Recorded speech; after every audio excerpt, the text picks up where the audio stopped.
Assalamu alaikum. Là, nous allons faire une application. Donc, on va résoudre un exercice. Vous avez la figure de l'exercice. Il s'agit d'une pâle planche simple. OK? Et on va l'étudier. Donc, là, vous avez au début une charge de 10 kPa. Ensuite, une première couche. Bon, c'est la même couche, mais traversée par une nappe. Vous avez les paramètres de la couche, à savoir gamma égale 18 kN par mètre cube. Ensuite, 1 mètre plus loin, on va trouver une nappe. Donc, gamma égale 18, phi égale 33 et c égale 0. Ensuite, la nappe et le sol jusqu'à 3 mètres du fond de fouille. Ensuite, la fiche. Donc là, j'ai donné gamma égale 18 au-dessus de la nappe et gamma prime égale à 11 dans la nappe. J'ai donné également un frottement moyen delta égale 2 tiers de phi, ce qui nous donne Ka gamma égale 0,296. Au niveau de la butée, vous avez la nappe au niveau du fond de fouille. Et là aussi, j'ai donné pour delta égale moins 2 tiers de phi, Kp gamma égale 6,8. Alors, là, je vous donne un modèle de questionnaire que vous devez suivre par la suite. Alors, question, on demande d'étudier la pâle planche représentée sur la figure en suivant les étapes suivantes. Donc là, vous allez commencer par déterminer le diagramme de poussée et butée. Ensuite, vous allez pouvoir écrire une équation pour déterminer la fiche, également une deuxième équation pour déterminer la contre-butée. Ensuite, vous allez chercher le moment max et le W correspondant. À la fin, vous allez choisir une pâle planche. Donc, je commence immédiatement la solution, pardon. Donc là, je vais calculer la poussée et si vous voyez bien, au-dessus de la nappe, j'écris l'équation de la poussée. Sigma égale Ka gamma, gamma Z, cosinus delta, plus KAQ par Q, cosinus delta, moins KAC par C, cosinus delta. J'ai expliqué en cours pourquoi on multiplie par cosinus delta. Il y a une simplification, le C étant nul, le troisième terme est nul. Ça me donne 0,296 par 18 Z, cosinus 22, plus 0,296 par 10, cosinus 22. Le résultat final, c'est 4,94, il n'y a pas une grande différence, 4,94 Z plus 2,74. On va calculer deux points de cette droite. Z égale 0, sigma égale 2,74. Z égale à 1, sigma égale 7,68.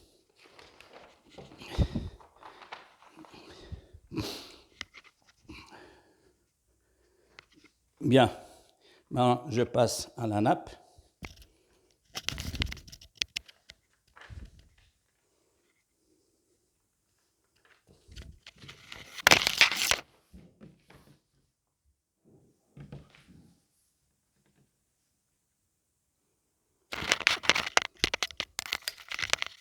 Donc, la première chose à faire, c'est de changer la première couche en une surcharge, ce qui nous donne une nouvelle surcharge Q égale 10 plus 18 par 1, ça fait 28.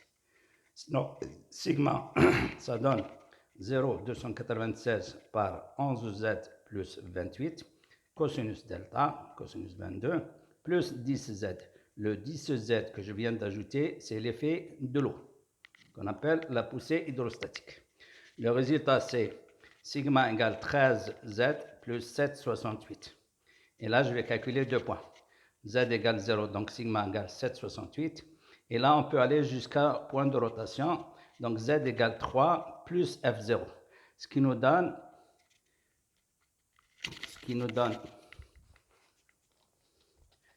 sigma égale 46,68 plus 13 F0.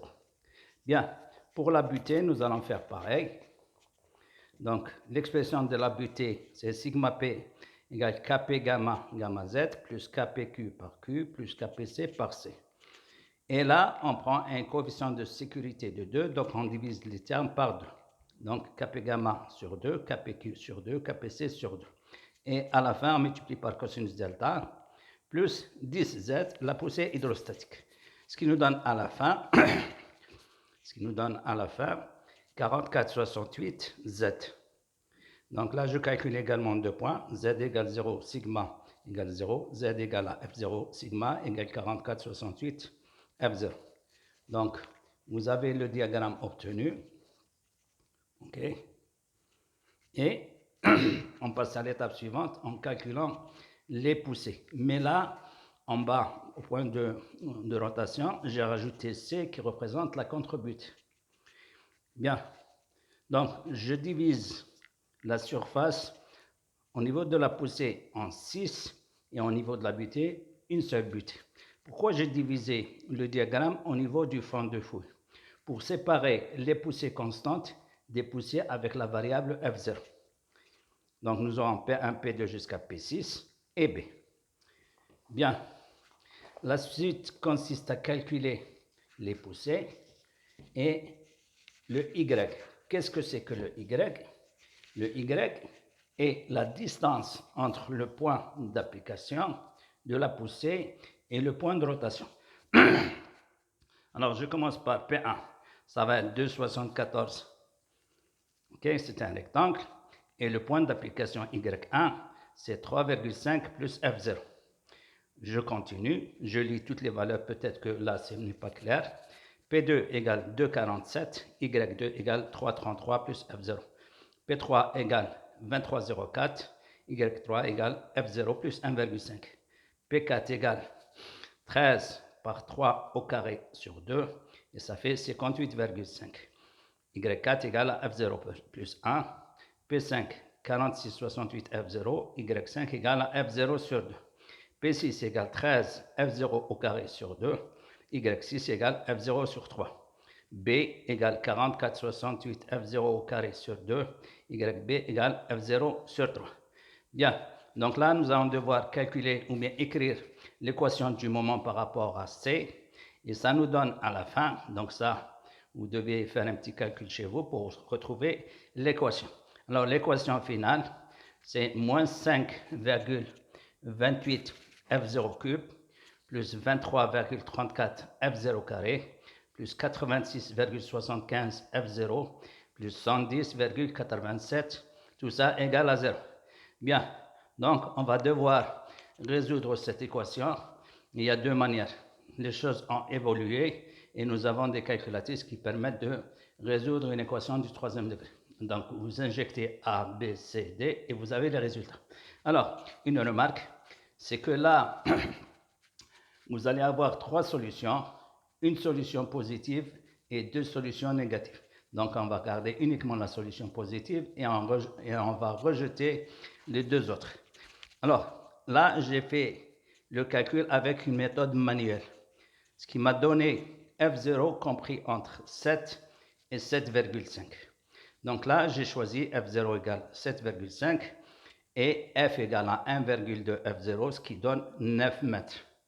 Bien, pour la deuxième inconnue, à savoir la contre-butée, qu'est-ce que je fais? La deuxième équation de la statique, à savoir somme des forces égale 0. Là, ça me donne C égale B moins somme des PI. Et à la fin, je trouve une équation du troisième degré. C égale 15,84 F0 carré moins 46,68 F0 moins 86,64. Ce qui me donne comme solution C égale 454,26, mais avec la valeur F0 égale 7,5. Je passe à la suite. La suite consiste à dimensionner la pale planche. Pour cela, je dois déterminer le moment max. Pourquoi? Tout simplement, le moment max va me permettre de déterminer la contrainte de l'acier, la contrainte maximale. Et cette contrainte maximale doit être inférieure ou égale à la contrainte de l'acier. Mais pour cela, tout le monde sait que l'effort tranchant, c'est la dérivée du moment. Donc, si je veux déterminer un max, je dois déterminer tout d'abord T0. T égale 0. Et là, la recherche va se faire comme suite. Nous avons le point A, le point B et le point C. Donc, je vais dire entre A et B, je ne peux pas trouver un effort tranchant nul. Donc, je vais pousser la recherche entre B et C.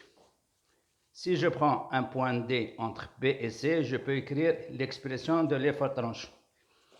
Ça va me donner P1 plus P2 plus P3 plus P4, tout ça, plus une partie de ça que je note P'5, P'6.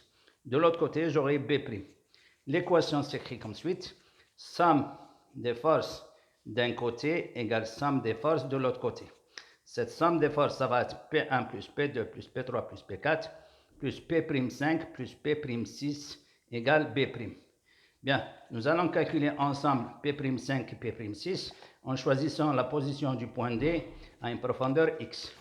Donc P'5 égale 46,68X, P'6 égale 13X au carré sur 2 et B' égale 44,68X au carré sur 2. Donc en écrivant l'égalité entre la poussée et la butée, ça va nous donner l'équation finale 1584x carré moins 4668x moins 8664 égale 0. Donc là, on va résoudre cette équation. On aura deux solutions. x1 égale à 4,24, x2 égale moins 1,29. Et là, on va rejeter x2 et on va garder x1. Maintenant, nous allons pouvoir calculer un max avec la valeur x1. Donc, ça va me donner exactement l'expression du moment avec F0. Et là, je vais l'écrire, mais en remplaçant F0 par la valeur X. À la fin, on trouve un max égal 495,5 kN par kilonewton-mètre par mètre linéaire. Kilonewton-mètre par mètre linéaire. Ensuite, nous allons écrire l'équation de la résistance. Sigma max égale à M max sur W inférieur ou égal à sigma. Donc, on va prendre cette équation, mais dans l'autre sens, on va dire W doit être supérieur ou égal à M max sur sigma. Donc, j'ai pris un calcul en prenant sigma E égale 400 mégapascal. Donc, je vais écrire la solution rapidement ici. Alors, sigma E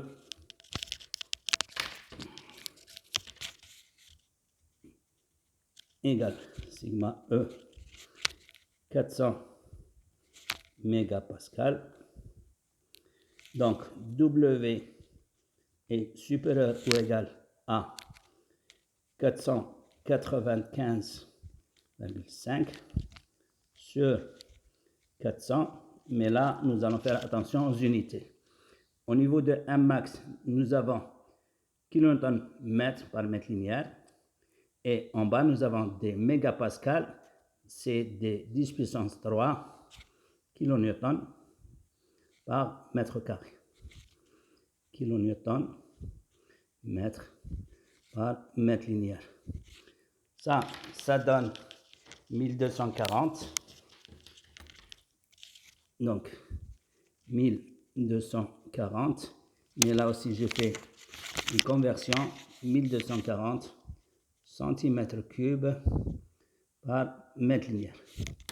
À partir de là, je vais choisir une pale planche ayant un W supérieur ou égal à 1240.